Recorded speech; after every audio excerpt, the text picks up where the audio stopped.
What's the weirdest meal you were ever served at a friend's house, as either a child or an adult?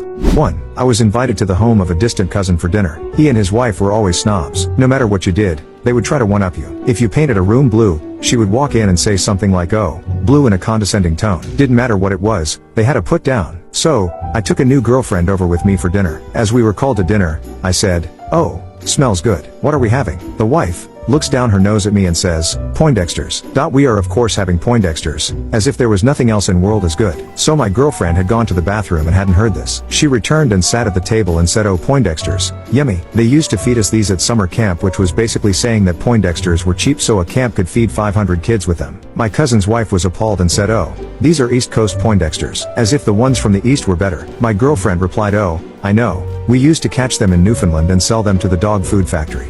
2. I used to have a friend who thought I was overweight. She was super skinny and an exercise nut. Personally, she looked awful to me.